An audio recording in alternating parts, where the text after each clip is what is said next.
박물관이나 헌책방 귀퉁이에나 가 있을 법한 신화 콘텐츠가 현직 경영 리더, 미래의 리더에게 무슨 현재 가치를 전해줄 수 있을까요? 과거 빌 게이츠가 주도하던 정보화 시대, 신경제 제국에서는 기술력, 마케팅 스킬, 관리 능력, 전략적 사고와 같은 전형적인 경영자 자질이 중요했습니다. 시장 흐름을 잘 읽고 시장을 매혹시키기 위해 혁신을 연출하고 차용했던 빌 게이츠. 세상은 편리해지고 기계적으로 딱딱 맞아떨어 돌아가게 되었지만 사람들은 뭔가 자유롭지 못했습니다. 윈도우와 인텔 결합인 윈텔 명령어가 뜨게 되면 인간은 따라하고 그 표준 안에서 편하게 살 것 같았지만 현실은 그게 아니었습니다. 컴퓨터라는 기계에 예속되면 될수록 인간은 무기력해지기까지 했습니다. 초인류 엘리트가 권력을 잡고 극소수 탐욕적 지배자가 인센티브를 독차지하는 시장 왜곡이 더욱 심해지면서 사회도 흔들리기 시작한 것입니다.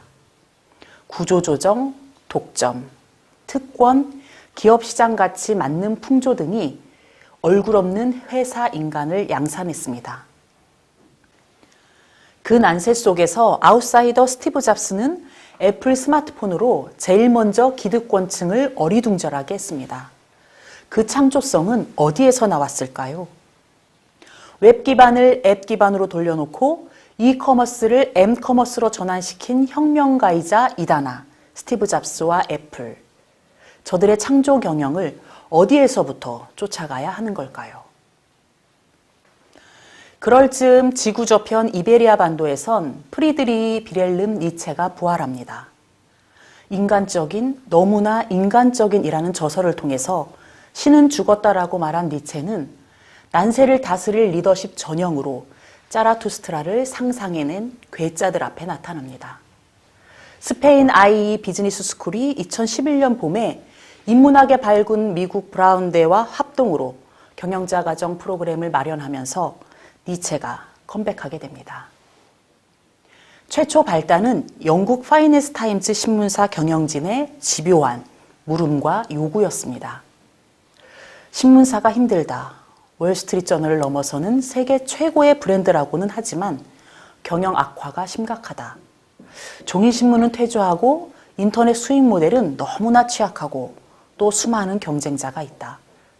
그러니 경영자로서 그야말로 창조적 파괴를 감행해야 하는데 이런 절박한 고민을 하버드, 스탠포드, 와튼 같은 탑클래스 경영학 진영이 속 시원하게 해결해 주었어야 했지만 그렇지 못했다.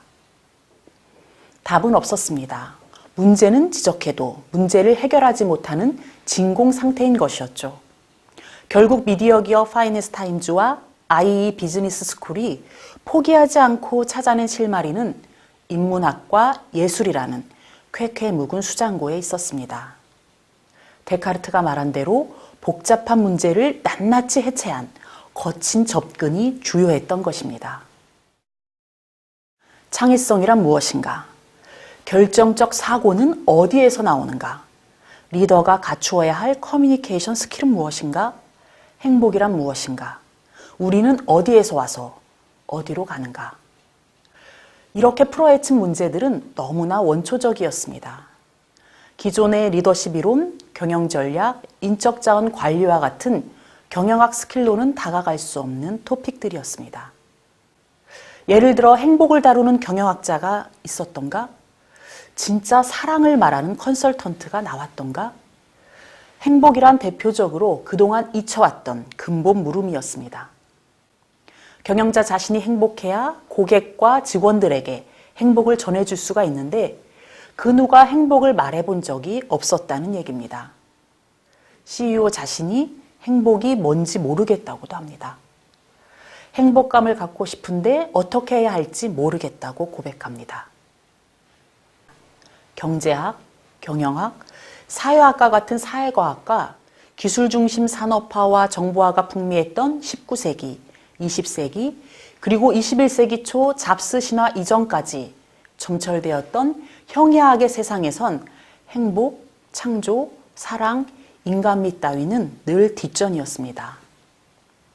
그러다 잡스가 형이하학 페이지를 넘기고 형이사학의 페이지를 열어보이자 사람들은 들끓기 시작했습니다. 뭔가 보이지 않는 마성적인 힘. 이윽고 경영 현장은 인문예술과 손잡고 디자인 띵킹, 문화 콘텐츠, 감성, 격정, 상상력, 운해와 같은 신규 아이템들을 중심 가치로 들여왔습니다. 사라진 대륙 인문학이 다시 융기하고 기업 영웅, 경영자 리더십은 신화 이야기와 만나서 강력한 비법을 노출하기 시작했습니다. 초인 짜라투스트라를 내세워 신을 몰아낸 니체의 마음을 알아채야 합니다.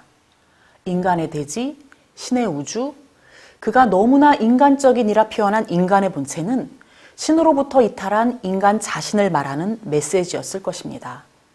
신과는 다른 인간, 신으로부터 굴림당하지 않는 자유로운 인간, 신과 스스로를 구별하는 인간.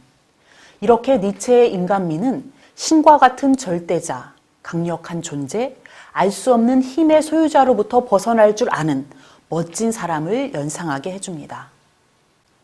역사 속에서 오랫동안 있어왔고 또 바로 지금 세상 속의 표상으로 실제하고 있고 시장과 경영 환경과 다양한 소비자들 흉중에 살아있는 신의 지문, 조물주 입김으로부터 자유로울 수 있는 인간.